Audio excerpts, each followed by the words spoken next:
میں جو قرآن مجید کے آیات یا ان کا ترجمہ چھاپ دیتے ہیں مجھ سے واقعی ایک ستم ہے. واقعی میں بھی مطلب اندر سے رو رہا ہوتا ہوں جب میں اخبار پڑھ رہا ہوتا ہوں کہ قرآن مجید کے آیات اور اس کے نیچے اوپر یا پیچھے تصاویر موجود ہوتی ہیں. تو اس حوالے سے میں چاہوں گا شرعی حوالے سے آپ ان کا بتائیے کہ ہم تقدس کا کیسے خیال کر سکتے ہیں. لیکن ایک کالر کو شامل کر لیں تاکہ ان کا بھی سوال ہم نوٹ کر لیتے ہیں. جی السلام علیکم. السلام علیکم. السلام علیکم. وعلیکم السلام. بہن کون اور کہاں سے بات کر رہی ہیں؟ جی میں سلمہ بات کر رہی ہوں ڈی خان سے.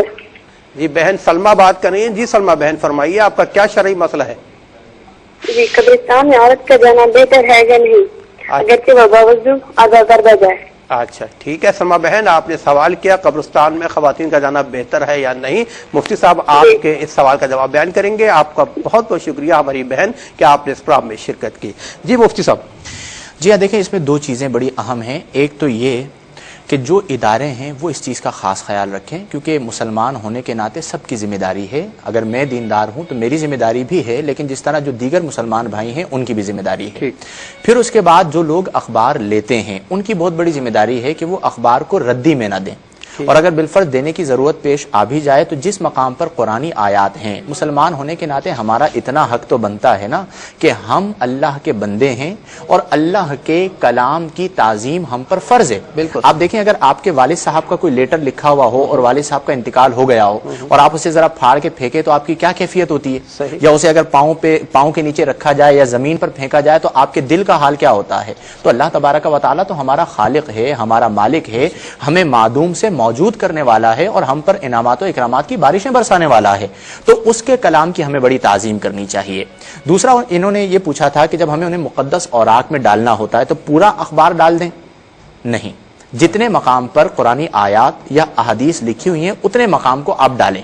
اس کی وجہ یہ ہے کہ اس پہ آپ کو معلوم ہے کہ مختلف لوگوں کی تصاویر بھی ہوتی ہیں, بعض اوقات نیم اریاں تصاویر بھی ہوتی ہیں. تو وہ بھی قرآن کی بے حرمتی کہ آپ ایک ایسی تصویر جو کہ اللہ تبارک و تعالیٰ کے غضب کو ابھارنے والی ہے آپ اسے قرآنی آیات کے ساتھ مس کر رہے ہیں. تو اس پہ تھوڑی سی ہمیں محنت کی ضرورت ہوگی. طریقہ کار بہت آسان ہے کہ ہر مسلمان بھائی بہن کو چاہیے کہ اپنے گھر میں ایک جگہ جو ہے وہ مقدس اوراق کے لیے مختص کر دے. ایک بڑا سا تھیلا رکھ لیجیے آپ, جہاں پر آپ کو کوئی ایسا ورک نظر آئے, بچوں کی کاپیز کے اندر آپ کو کوئی ایسی چیز نظر آئے, آپ وہ اٹھا کے مقدس اوراق کے تھیلے میں ڈال دیں اور جب وہ بھر جائے تو آپ مسجد روانہ کریں. اس میں ایک ضمنی سوال ہے جو میرے ذہن میں آیا بھی آپ سے کروں گا لیکن فی الوقت شامل کرتے ہیں کالر کو. جی السلام علیکم. وعلیکم السلام. جی بہن کون اور کہاں سے بات کر رہی ہیں؟ میں سمیرہ بول رہی لاہور سے. لاہور سے ہماری بہن سمیرہ بات کر رہی ہیں. جی سمیرہ بہن فرمائیے.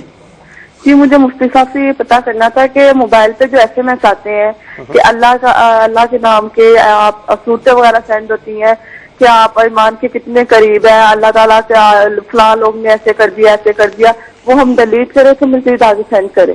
اچھا سمیرہ بہن آپ کا بڑا خوبصورت سوال ہے جو ہم نے نوٹ کر لیا ہے. انشاءاللہ مفتی محمد شاہد مدنی صاحب آپ کے سوال کا جواب بیان فرمائیں گے. آپ کا بہت بہت شکریہ کہ آپ نے اس پروگرام میں لاہور سے شرکت کی. تھینک یو فار دس کال بہن. اچھا مفتی صاحب آپ کے جواب میں ایک ضمنی سوال میرے ذہن میں یہ آیا تھا کہ عموماً دیکھا گیا ہے, میں کسی اخبار کا نام نہیں لیتا, کہ قرآن مجید کی آیات ہمارے آقا صلی اللہ علیہ وسلم کے اسماء مبارک درود شریف لکھتے ہیں صلی اللہ علیہ وسلم پیسٹ کر دیتے ہیں اور اس کے بالکل بیک سائڈ میں آپ دیکھیں تو وہی آپ نے کہا حتیٰ کہ معذرت کے ساتھ نیم نوریاں تصاویر بھی ہوتی ہیں. تو اس کے لیے کیا حکم ہے کہ جب ہم وہ کٹنگ کرتے ہیں تو تصویر بھی آ جاتی ہے ساتھ؟ جی ہاں, پھر اسے یہ ہے کہ اگر بالفرض کوئی ایسی صورتحال ہو گئی کہ فرنٹ پہ قرآنی آیات ہیں اور بیک پر تصاویر ہیں تو اب تو چونکہ انہیں آپ کاٹ نہیں سکتے تو اس میں کم از کم اس چہرے کو کسی قلم وغیرہ سے مٹا دیا جائے, ہٹا دیا جائے اور ہٹانے کے بعد پھر مقدس اوراق میں ڈال دیا جائے. اس کے علاوہ اس کا کوئی حل نہیں ہے. لیکن ان اداروں کو بھی چاہیے وہ خیال کریں کہ جب وہ اس کی ترتیب کر رہے ہوں تو ترتیب میں یہ خیال رکھیں کہ قرآنی آیات کے بیک پر اس طرح کی چیزیں نہ آئیں. صحیح. اب اگلا سوال. جی ہاں, اس کے